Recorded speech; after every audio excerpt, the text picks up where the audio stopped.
সাল্লাল্লাহু আলাইহি ওয়া সাল্লাম। সবাই দুরূদ শরীফ পড়ি। আল্লাহুম্মা সাল্লি আলা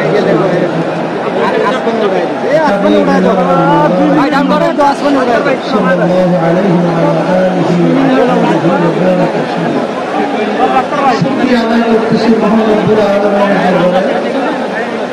রব্বুল আলামিন এই দেশের জনগণের ক্লান্তি লগ্নে আমরা আজকে একত্রিত হতে পেরেছি। শুকরিয়া করে বলি আলহামদুলিল্লাহ। আমাদের আজকে সমাবেশের উদ্দেশ্য সম্পর্কে আমরা ইতিমধ্যে পর্যায়ের দায়িত্বশীলদের থেকে গুরুত্বপূর্ণ আলোচনা শুনেছি। আল্লাহ কবুল করলে আরো শুনব।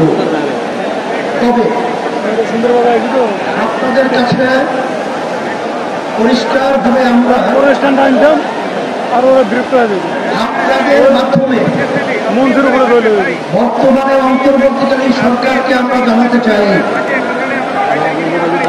যে আজকে আমরা রাজপথে একত্রিত হয়েছি এই দাবিগুলো আদায়ের জন্য। বিশেষ করে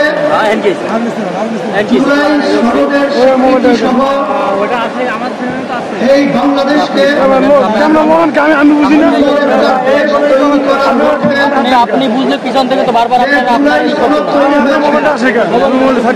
এই সনদে আইনি ভিত্তি জাতীয় নির্বাচনের আগে এটা আমরা চাই এবং দিতে হবে।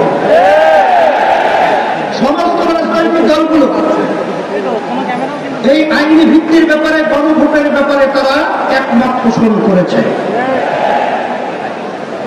কিন্তু আজকে বাংলাদেশের ভিতরে উল্লেখযোগ্য যারা কয়েকবার দেশ পরিচালনা করেছে তার ভিতরে একটা দল হল বিএনপি।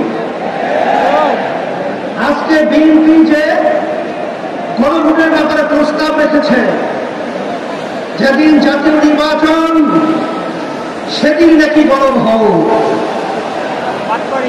সম্মানিত আলোচকরা বলেছেন আপনারা জাতীয় নির্বাচন করবেন কোন আইনের ভিত্তিতে?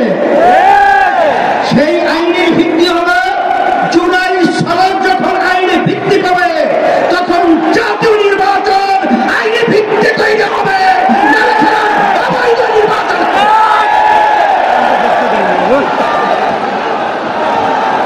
আজকে আমরা দেখেছি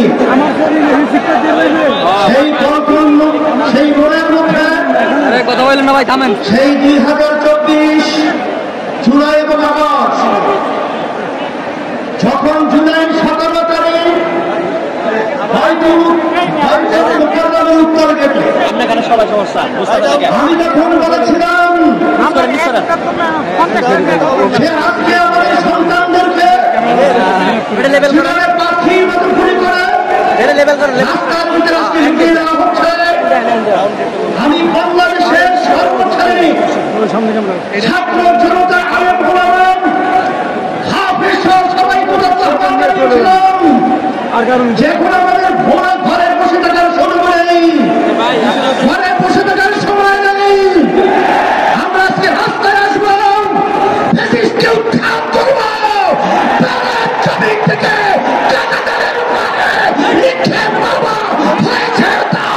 বাংলাদেশ মুক্ত হয়েছে। সেই হিসাবে আজকে আমরা দেখেছি দুই শ্রেণীর মানুষ এখন দুই মেরুতে অবস্থান করছে। এর ভিতরে এক শ্রেণীর মানুষ হল যারা নাকি আমরা দেশ প্রেমী, আর এক শ্রেণীর হল ক্ষমতা প্রেমী।